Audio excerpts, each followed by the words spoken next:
네, 여러분 안녕하세요. 반갑습니다. 찐이야. 네, 여러분들의 출근길 주식을 책임지고 있는 진짜 주식의 전태지입니다. 반갑습니다. 자, 이제 어제에 이어서 오늘 또 이제 두 번째 화요일 날 또 여러분들과 함께하고 있고요. 보면은 이제 이번 주가 내일 그리고 내일 모레 하면 이렇게 마감이 되겠죠. 그쵸? 9월달 마감이 될 거고 이제 목요일 지나고 나면 4월 연휴 딱 지나고 나면 이제 4분기예요, 여러분들. 4분기도 따지고 보면 명절 연휴가 한 2주 정도가 없어지고 나니까 4분기가 한 11월, 12월 해서 한 2개월 반 정도가 남을 겁니다. 그쵸? 아시다시피 여러분들 3분기, 그러니까 4월 9일 저점을 찍은 이후에 지수가 상승 반등을 보여주고 있는 구간, 물론 중간에 박스권의 흐름들이 보여주고 있었습니다만, 여러분들이 만약에 3분기에 여러분들 계좌를 좀 좋게 만들지 못하셨던 분들, 혹은 조금 소외를 받으셨던 분들이 있다면요, 4분기는 정말 중요한 자리가 될 겁니다. 여러분들이 4분기를 어떻게 전략을 짜고 대응하냐에 따라서 4분기 마무리가 달라질 거고요. 4분기 마무리가 달라지면 뭐가 달라질까요? 뭐가 달라질까요, 여러분들? 맞습니다. 내년 상반기 여러분들 출발선이 달라집니다. 지금 이 출근길 주식을 함께하고 계신 여러분들께서는 26년 4분기에 성공적으로 마무리해야 될 거고 26년 출발선도 다른 사람들보다는 앞장서서 있기를 기원하면서 그러기 위해선 여러분들 이렇게 매일 출근길 주식 함께 하셔야 된다는 점 다시 한번 강조드리면서 출발 한번 해보도록 하겠습니다. 자, 마리텔님, 안나왈님, 정혜진님, 박춘하님 반갑습니다. 좋은 아침입니다. 자, 우리 다 같이 인사 한번 하고 출발 한번 해보도록 하겠습니다. 자, 일단 어제 미증시를 좀 봐야겠죠. 이제 뭐 제가 항상 맨날 밤늦게까지 미증시 본다라는 이야기는 이미 여러분들도 많이 아실 것 같아서 더 이상 말씀드리지는 않겠습니다. 어제도 상당히 좀 변동성이 심했다. 이렇게 보시면 좋을 것 같아요. 뭐 예를 들어서 어떤 섹터나 테마들이 변동성이 좀 상당히 심했던 그런 하루다라고 보시면 좋을 것 같고요. 자, 어제 같은 경우 다우지수는 일단 시작은 약했습니다. 약했다가 전약 후강의 흐름들. 기술주 중심의 S&P 나스닥 지수 같은 경우는요. 초반에 강했지만 막판에 좀 낙폭을 좀 만회하는, 낙폭을 좀 반납하는 그런 흐름들을 보여줬습니다. 핀비즈 맵을 좀 보신다 하더라도 엔비디아 좋았죠. 엔비디아 좋았는데 엔비디아가 살짝 윗꼬리를 달고 내려왔어요. 그 부분이 살짝 아쉽긴 합니다. 엔비디아 어제 기술주 중심에서 좀 좋은 흐름들이 나와줬고요. 자, 일단 3대 지수는 2거래일 연속 상승을 했습니다. 그쵸? 다우지수가 장중 내림세를 보이긴 했었습니다만 막판에 고개를 좀 드는 모습들이었고 어제 미증시 같은 경우는 아무래도 지금 미국 정부의 그 셧다운 관련된 부분들이 좀 남아있는 흐름들이 있었고요. 그럼에도 불구하고 기술주 중심으로 매수세가 좀 들어오는 모습들이 보여줬습니다. 그래서 주가 지수는 2거래일 연속 상승하면서 좀 탄력적으로 움직였다. 이렇게 보시면 좋을 것 같고요. 자, 여러분들. 엔비디아를 비롯해서 기술주 강세가 나왔다라고 말씀을 드렸었는데 우리 참 주식이라는 게 진짜 참 재밌죠. 우리 지난주만 보더라도요. 지난주만 여러분 생각해 보세요. 엔비디아하고 오픈 AI 간 그 1,000억 달러 규모 계약에 대해서 야, 이거 순환 출자다. 의구심이 제기되면서 기술주 중심으로 투심이 위축됐었습니다. 여기에 오라클도 마찬가지였고 그리고 지난주만 하더라도 AI 버블론 기술주 이거 끝 아닐까? 이런 이야기가 나왔었는데 딱 어제 오늘 보면 이제 기술주 중심으로 긍정적인 기대감이 나오고 있다라는 부분들이죠. 이게 상당히 좀 아이러니하고 재밌지만 원래 주식이라는 게 여러분들 그래요.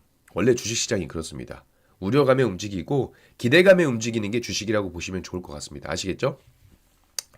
자, 이제 세 번째 그 리스크를 보게 되면 그 미국 정부의 셧다운이 이제 임박을 한 거죠. 그러니까 마지막 날 30일 날 임시 예산안도 이제 제표기를 붙일 예정인데 여기 임시 예산안이 7주간 효력을 발휘되는데 이 부분이 또 안 되게 되면 결국 셧다운이 될 것이고 지금 트럼프 대통령하고 주요 의회 그 수뇌부가 오후부터 셧다운을 피하기 위한 논의 중이다라는 기사가 좀 나오긴 했었습니다. 그쵸? 자, 근데 셧다운으로 주요 경기 지표 발표가 좀 미뤄지게 되면 뭐가 문제냐면요. 불확실성이잖아요. 증시는 불확실성. 증시가 지표들이 안 나오니까 불확실성이 나오면서 방향을 잡기가 조금 애매할 수는 있습니다. 그렇죠? 그리고 뉴욕 유가가 한 3% 이상 폭락 마감했다. 왜? 중동 지정학적 리스크가 완화가 됐고요. 여기에 원유 공급마저 확대됐기 때문에 유가는 하락을 했다. 이렇게 보시면 좋을 겁니다. 그래서 대략 어제 미증시는 이 정도 흐름에서 이 정도 요인들에서 움직였다라고 보시면 좋을 것 같습니다. 네, 조주현님, 네, 미드코님, 대박반장님 반갑습니다. 자, 이제 이슈하고 체크 좀 해야겠죠. 제가 분명히 항상 말씀드릴 때 추석 연휴 전 일정 체크리스트 말씀을 좀 드렸었고요. 10월 2일 날 한국 옵션 만기일이다라고 말씀을 드렸습니다. 원래 둘째 주 월요일이지만 공휴일이면은 순차적으로 앞으로 땡긴다, 앞당긴다라고 말씀을 드렸고 그게 바로 이번 주다. 그래서 우리가 명절 연휴를 앞두고 현금화하려는 부분들도 있잖아요. 네, 이런 부분들을 보게 되면요. 어찌됐건 제가 어찌됐건이라는 단어를 참 많이 쓰는 것 같아요. 이번 주겠죠. 변동성. 오늘 매도를 해야 이 거래일 만에 현금을 뽑을 수 있는 거니까 뭐 단기적인 변동성이 나올 수 있다라는 점은 여러분들도 체크를 좀 하셔야 되지 않을까 이렇게 생각이 됩니다. 자, 첫 번째 이슈 체크리스트 보도록 할게요. 자, 이 철강, 알루미늄, 반도체, 의약품에서 이제 영화까지 관세가 된다는 이야기예요. 제가 어제 저녁에 미증시를 보면서 이 속보 기사를 좀 봤는데 참 재밌더라고요. 일단 여러분들 보시면 지금 우리나라 대미 관세가 지금 관세를 부과하고 있는 것들이 보시면 철강, 알루미늄이 6월 4일 날 관세를 50%부터 이제 발효가 됐죠. 자동차 부품이 4월 2일자로 25%, 구리가 8월 1일자로 50%, 의약품이 10월 1일자로 100%, 주방, 욕실용품 10월 1일 30에서 50, 중대형 트럭 10월 1일부터 25% 이렇게 발효가 됐습니다.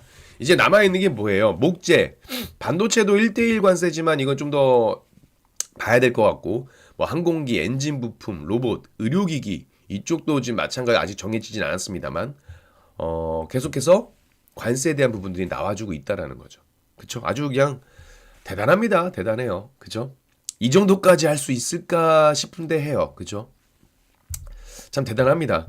근데 지금 트럼프 대통령이 이제 영화에까지 미국 외에 제작한 영화에 100% 관세를 부과하겠다라고 이야기를 했습니다. 그쵸? 그러니까 쉽게 말해서 미국 밖에서 제작되는 모든 영화에 100%의 관세를 부과하겠다라고 이야기를 한 겁니다. 근데 아시다시피 여러분들 트럼프 대통령이 SNS에 써놓은 건 미국의 자국의 영화 산업이 뭐 다른 나라들에 의해 빼앗겼다. 그쵸? 그러면서 무능한 주지사를 둔 캘리포니아가 큰 타격을 입었다라고 이런 이야기를 했습니다. 그쵸?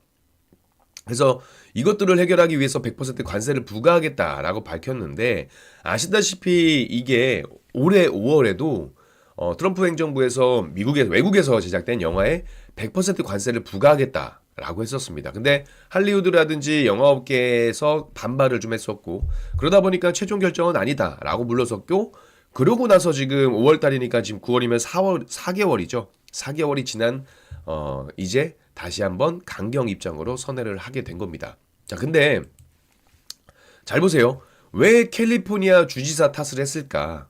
이 내용을 보게 되면 차기 대권 주자가 이제 지금 캘리포니아 주지사로 좀 많이 부각이 되고 있는 상황들이고요.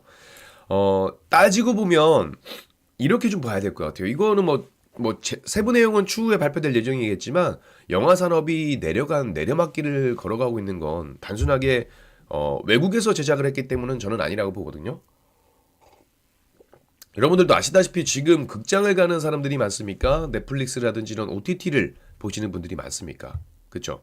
수요 변화에서 비롯했다라고 저는 생각을 하고 있는데 어찌됐건 트럼프 대통령은 그렇게 이야기를 했다라는 거고요. 지난 5월 달에도 우리나라 국내 영화계에는 좀 긴장감이 나올 수밖에 없었습니다. 왜냐면 한국 영화의 해외 수출액 가운데 15%가 미국 수출이에요. 미국 수출이다 보니까 적어도 15% 정도의 영화는 만약에 이제 관세를 부과받으면 100%의 관세를 부과받는 거잖아요. 그렇죠? 근데 이것도 조금 체크를 해볼 필요가 있는 게 세부적인 내용들이 정해지지 않았잖아요. 그러면 영화의 전체적인 내용을 미국에서 만들어야 되는 건지 아니면 우리 한국에서 만들다가 로케이션으로 잠깐 가서 미국에서 찍으면 상관이 없는 건지 이런 부분들까지 좀 봐야 되지 않을까 이렇게 생각이 좀 되고 있습니다. 그래서 이 내용들은 추후적으로 제가 여러분들과 함께 이 진짜 주식을 통해서 출근기 주식을 통해서 말씀을 드려보도록 할 거고요.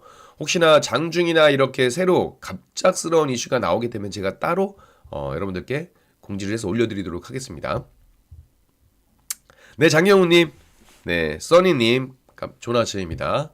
자, 두 번째 내용. 일단 이 부분은 계속 한번 체크해보고, 혹시나 부족한 내용들, 혹시나 새로운 내용들은 제가 제 개인 유튜브 채널에 올려드릴게요. 이 방송 못 보신 분들도 제 개인 유튜브에 영상 올라오니까 구독, 좋아요, 알림 설정 하시고 보시면 될 겁니다, 여러분들. 컨텐츠도 올려드려요. 참고로 여러분들 제 그 개인 유튜브 구독, 좋아요, 알림 설정 하시기 전에 일단 우리 여기 좋아요 한 번씩 눌러주시면 감사드리도록 하겠습니다. 아시겠죠? 자, 좋아요 한 번씩 눌러주시고요. 자, 좋아요 한 번씩 눌러주시고, 자, 두 번째 내용 한번 보도록 할게요. 자, 이렇게 보시면 이게 무슨 내용이지? 라고 하실 분들도 좀 계실 것 같아요. 자, 3,440억 달러 실탄 비축 버핏. 이게 무슨 내용일까요? 버핏은 워렌 버핏인 걸 알겠고, 그쵸? 3,440억 달러 실탄 버핏은 뭘까? 쉽게 말씀드리면 현금화를 했다라는 이야기입니다. 자, 보면 미국 증시가 지금 계속해서 연일 사상 최고치를 경신하고 있습니다. 그쵸? 근데 그 와중에 우리가 오바마의 현인이라고 부르는 워렌 버핏 회장 같은 경우는 정반대의 길을 걷고 있다라는 겁니다. 완벽히 정반대라고 보기는 조금 애매하긴 한데, 물론 이제 버크셔 해서웨이가 지금 10여 분기, 약 12분기 연속 주식을 순매도하면서 3,440억 달러, 그러니까 하나로 약 483조 정도의 현금을 비축해둔 상황입니다. 자, 우리가 보면 지금 기술주 중심으로 AI 열풍을 앞세운, 그쵸? 기술주 랠리가 이어지고 있고, 투자자들은 뭐 엔비디아라든지 테슬라라든지 오라클이라든지, 그러니까 이런 기술주들의 매수세를 자극하고 있는데, 워렌 버핏 같은 경우는 지금 대규모 매입을 자제하고요. 이렇게 얘기합니다. 자주 오지 않는 진짜 기회를 기다린다라는 메시지를 내놨다라는 거예요. 근데 아까 말씀드린 것처럼 예외적인 매수는 있었습니다. 2, 4분기 그 규제 불확실성으로 인해서 유나이티드 헬스클럽 지분을 좀 신규 매입했던 부분들은 있거든요. 그러니까 이렇게 제한적인 매수를 제외하고 나면 전반적으로는 이제 주가에 대한 매력이 좀 부족했다라고 해석을 하는 거겠죠. 그래서 12분기 연속 순매도 기조를 유지했고요. 그러다 보니까 월가의 투자자들이 이 AI 반도체 클라우드 관련 종목이 좀 몰리고 있는 상황에서 장밋빛 전망 속에서 지금 기술주 밸류에이션이다 뭐다 역사적 고점에 다가서고 있다. 나스닥 주가 지수가 뭐 PER 30배를 웃돌면서 과열 논란을 일으키고 있다. 이러면서 그런 부분들이 나왔잖아요. 어쨌든 그래서 버핏은 이런 추세하는 선을 긋고 있는 거다. 과거에 여러분들 닷컴 버블 시기를 떠올리면 워렌 버핏의 어떤 행보에 어떤 맥락이 좀 나올 수가 있습니다. 당시에도 인터넷 기업에 거의 투자하지 않았고 워렌 버핏은요. 거품 버블 붕괴 이후에 그 판단이 옳았다는 것을 나중에 알게 된 거겠죠. 그렇죠? 지금도 마찬가지예요. 시장의 어떤 과열이 꺼지기를 기다리면서 현금화를 하고 있는 것이 아닐까. 물론 제가 워렌 버핏이 아니다 보니까 100% 그의 의중을 파악할 수는 없겠지만 그래도 과거 2008년 금융위기 당시에도 이런 비슷한 행보가 있었기 때문에 혹여나 지금 이런 그림을 그리고 있는 것은 아닐까? 이런 관측들을 하고 있다라는 겁니다. 그래서 이것들을 보면 같은 결로 좀 해석하는 게 몇 가지가 보면 지금 금값이 온스당 3,800달러 돌파를 했죠, 여러분들. 사상 최고치를 썼습니다. 금값도. 맞나요?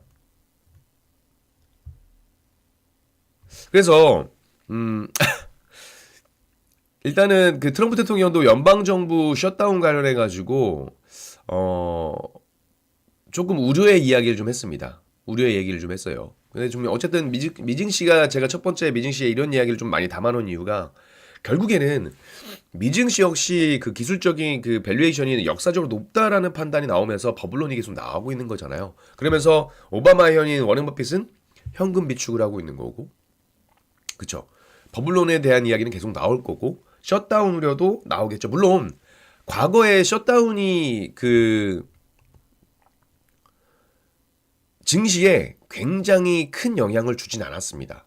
큰 영향을 주진 않았고 되게 단기적이었어요. 그러고 나서 결국 뭐 임시 예산안이라든지 극적인 어떤 타결들이 이루어졌기 때문에 증시가 정말 막 급락을 하거나 그런 부분들을 보여주진 않았습니다만 지금 경제적인 부분에 있어서 계속 이런 문제들이 불거지게 된다라고 한다면 시장의 참여자들은 의구심을 가질 수밖에 없다라는 거죠. 그런 부분을 보면 좋을 것 같고 자 그럼 국내 증시는 어떨 거냐? 미증시는 여기서 차치를 하고 자 그러면 지금 우리 국내 국장은 어떤 상황이냐? 국장도 일단은 마찬가지로 이번 주 옵션 만기일 명절 연휴를 앞두고 현금화할 수 있는 단기 변동성의 어떤 모멘텀이 있다라고 말씀을 드린 상태에서 지금 증시 대기 자금이라 할 수 있는 투자자 예탁금이요. 3년 8개월 만에 75조 원을 돌파했다고 해요. 그러니까 추석 연휴를 앞두고 개인 투자자들이 국내 증시에서 뭐 차익 실현에 나섰던 부분들도 있지만 자 돈을 차익 실현을 했습니다. 매도를 했어. 근데 그 돈을 뺀 게 아니에요. 완전히 이탈한 게 아니고 지금 투자 기회를 엿보고 있다라는 모습들이죠. 그죠? 어제 제가 그래서 옵션 만기일 현금화에 대한 이야기를 좀 했습니다. 지난달에도 증시가 좀 횡보장의 흐름을 좀 보여주면서 70조 원 밑으로 좀 예탁금이 떨어졌었는데 지금 다시 70조 원 위로 올라오고 있다. 이 이야기는 뭐예요? 야, 명절 연휴가 지나고 나면 어쩌면 조금은 그러니까 대기 자금이 많은 만큼 어떤 모멘텀이나 트리거가 발동이 되면 증시가 다시 한번 화랑이 나올 수 있는 그러니까 미증시와는 반대로 우리나라 증시가 좀 더 긍정적인 모멘텀이 있을 수가 있겠죠. 정부 정책에 대한 부분들도 있을 거고 그래서 저는 국내 증시는 일단은 상승 쪽으로 좀 보는 게 맞지 않을까 이렇게 생각을 좀 하고 있습니다. 네, 토니리님 안녕하세요. 반갑습니다. 우리 경제시장님 테슬라 사려고 버핏 형 총알 모으는 뭐 테슬라를 샀든 엔비디아가 됐든 뭐가 상관이 없지만 좀 일단은 3,400억에 그러니까 12분기 연속 매도세를 유지했다라는 거에 포인트를 두는 겁니다. 990원님 팔란티어 장바구니 담아놨 그렇습니까? 어쨌든 지금 버크셔 해서웨이가 12분기 연속 순매도를 유지했다. 그 기조에 대해 12분기에 대한 그런 부분들을 좀 더 포인트를 보자는 거죠. 그래서 우리가 미국 증시가 제가 항상 말씀드리지만 참 미증시는 연예인 걱정과 같은 건데 그럼에도 불구하고 이러한 경계감들은 항상 여러분들 하시면서 대응을 하셔야 된다 이렇게 말씀을 지금 드리는 겁니다. 네, 반갑습니다. 자, 세 번째 이거는 아시다시피 코인으로 커피 마셨다. 실사용 후기 확산. 이거 기사 내용 헤드라인 기사거든요. 이게 무슨 내용이냐면 결국 스테이블 코인 관련된 이야기예요. 근데 아마 여러분들 아시다시피 제가 스테이블 코인 관련된 이야기 여러분들 이 테마가 이 섹터가 이 이슈가 부각이 되고 있고 국내에서는 법제화가 좀 늦어지는 부분들이 있지만 결국 이거는 제살 깎아먹기가 될 수가 있다. 워낙 스테이블 코인이 힘들어지게 되면 결국 달러 기반 스테이블 코인이 국내에 먼저 정착을 할 거고 물론 궁극적으로는 달러 스테인 기반의 스테이블 코인이 가장 많이 사용을 할 겁니다. 라고 이야기들 그렇게 되겠죠. 그렇죠? 그렇지만 어쨌든 원화 스테이블 코인에 대한 부분들이 너무 늦게 되면 달러 스테이블 코인이 국내 침투해서 확장을 하고 그 확장성이 확대되게 되면 한국 사람 누구도 원화 스테이블 코인 안 할 거다. 이렇게 말씀을 좀 드린 부분들이 있습니다. 스테이블 코인 많이 말씀을 좀 드렸었는데 자, 지금 이게 무슨 내용이냐면요. 여러분들 최근 시장에서 가장 핫한 이슈가 뭐였을까요? 화재 말고 바로 네이버하고 두나무의 합병 이슈입니다. 물론 아까부터 말씀드리지만 뭐 스테이블 코인 관련된 이야기는 여러 번 드렸습니다. 그렇죠? 근데 이제 국내 소비자들도 스테이블 코인을 단순하게 투자 수단을 넘어서 실제로 사용 가치로서 주목하기 시작했다라는 거죠.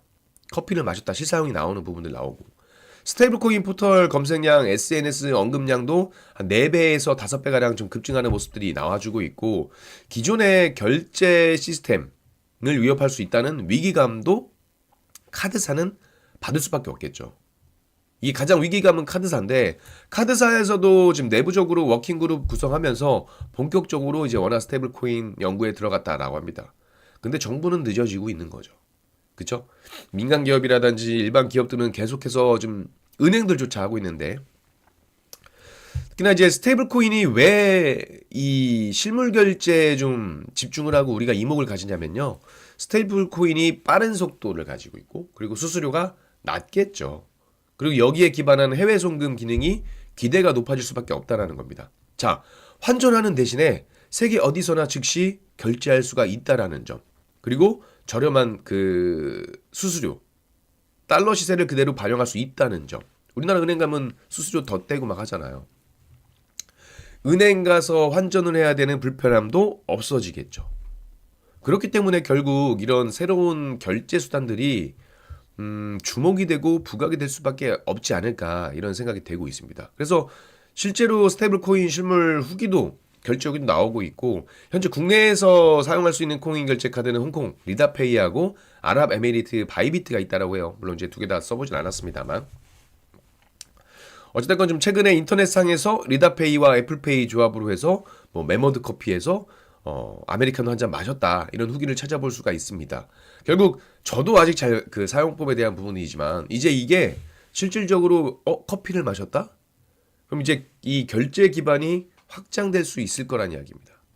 그러면 어떤 결제 시스템이 새롭게 바뀔 수 있다라는 거예요.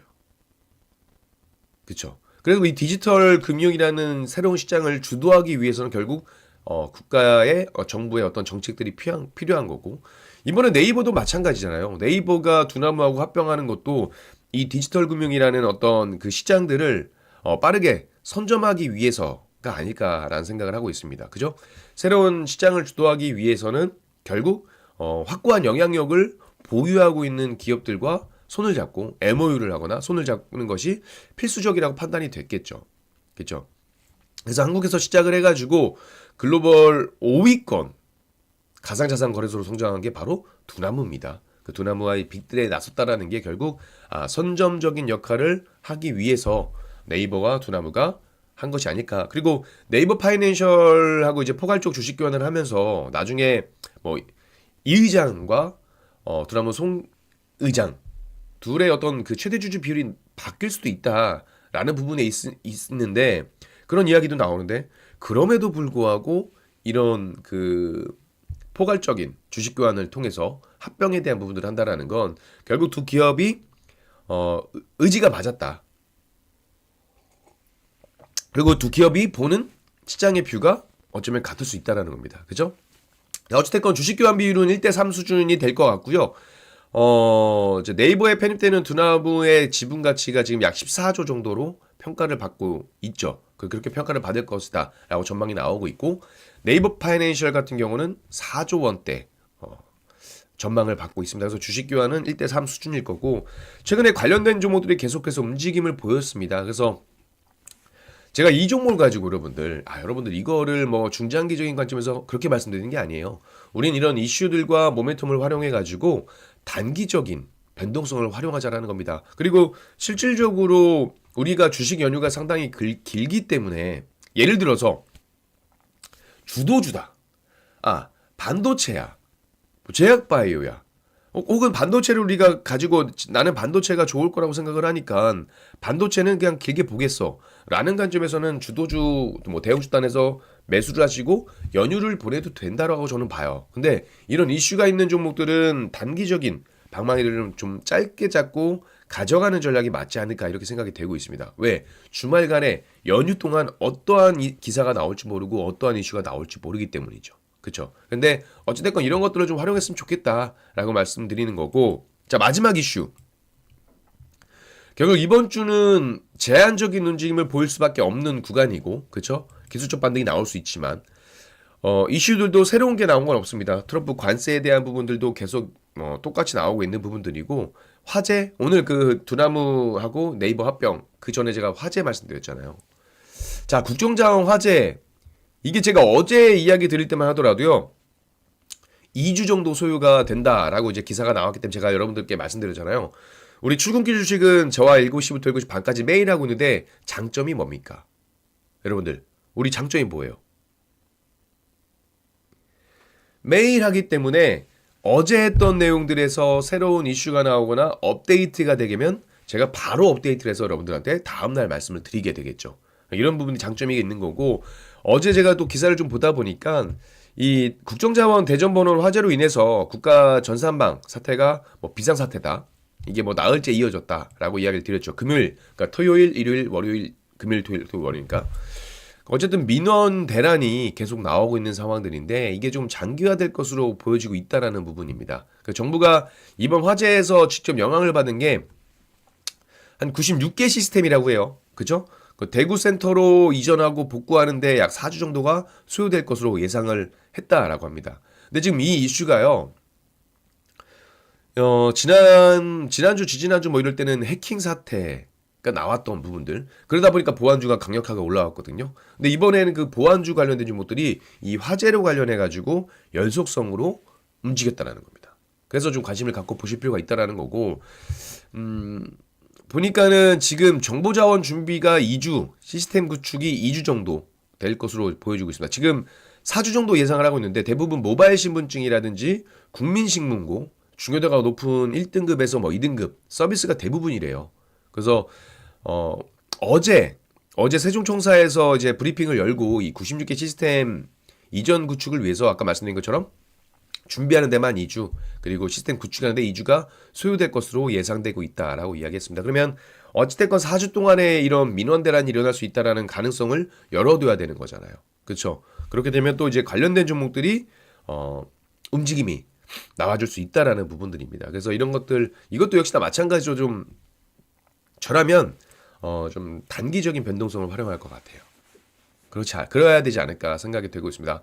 뭐 단기라고 하면은 단타일 수도 있고, 혹은 뭐 단기로 볼 수도 있는 겁니다. 이제 여러분들의 성향의 차이이긴 할 건데, 길게 보진 않을 것 같습니다. 저는 이런 종목들은 그 이슈에 따른 모멘텀을 좀 활용하면 좋지 않을까 이렇게 생각을 하고 있고, 아까 제가 1등급, 뭐 2등급 이런 말씀을 좀 드렸어요. 그죠?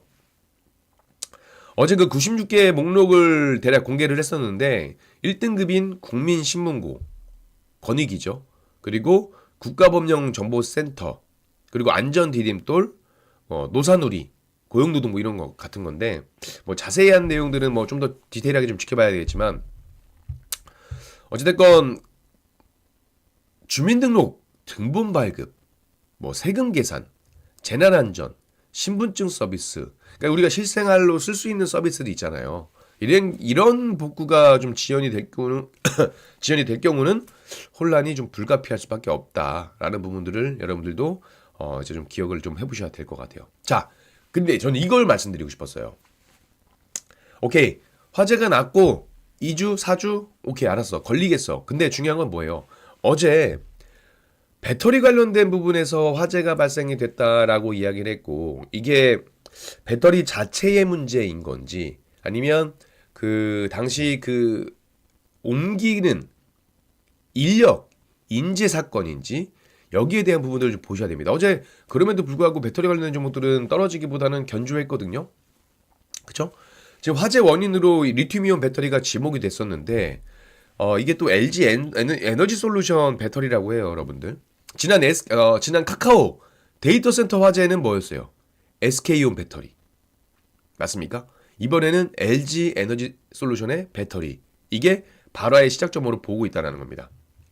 아까 말씀드린 것처럼 배터리 자체의 문제인지, 그쵸? 아니면 취급상의 문제인지에 따라서 관련주가 급등락이 나올 수가 있다. 이 부분 확인하셔야 돼요. 아시겠죠? 그리고 이것들이 일단 밝혀지는 게 우선이지 않을까 이렇게 생각을 하고 있고요. 어제 그 기사의 내용을 좀 보니까 그 무정전 전원 장치 리튬이온 배터리를 지하로 옮기는 과정에서 발생한 화재다 이렇게 나오고 있습니다. 그래서 별다른 이상이 뭐 발견되지 않았다라고 이야기가 나와요. 근데 보시면 이 배터리가 2014년 납품을 하고 나서 10년 사용 권한을 이미 넘긴 상태라고 합니다. 그래서 LG CNS가 지난해 교체를 권고했대요. 근데 최근 점검에서 별다른 이상이 없어 그대로 사용했던 것으로 알려져 있습니다. 안전불감증일 수도 있습니다. 그렇죠? 어쩌면 이거는 교체를 권고했는데 교체를 안 했기 때문에 배터리 자체 문제가 아니고 이거는 취급상의 문제라고 볼 수도 있는 거예요. 그렇죠? 어쨌든 일부에서는 배터리 노후화에 대한 부분들이 있는 부분들이고, 여기 화재 원인에 대한 부분들을 좀 우리가 주목해서 볼 필요가 있다라고 말씀드리겠습니다. 자, 이렇게 글로벌 매크로 환경에 대한 이야기 오늘도 같이 함께 공부했고요. 그리고 단기적인 변동성을 활용하기 위해서는 뭐 합병이라든지 화제에 대한 이야기도 같이 좀 드렸습니다. 자, 여러분들 이제 오늘 화요일, 수요일, 목요일 얼마 남지 않은 시간입니다. 얼마 남지 않으면 이제 행복한 연휴를 보내실 텐데, 아까 제가 말씀드린 것처럼 경계는 늘 하면서, 그러면서 제가 말씀드린 전략 함께 공유해 보시면 좋은 수익 만들 수 있지 않을까 생각이 됩니다. 오늘 준비한 내용 여기까지고요. 여기서 인사를 드리도록 하겠습니다. 제 개인 유튜브도 구독, 좋아요, 알림 설정 부탁드리겠고, 오늘도 성투하시는 하루 되시기 바라겠습니다. 자, 지금까지 한국경제TV 와운의 전태진 파트너였습니다. 감사합니다. 성투하세요.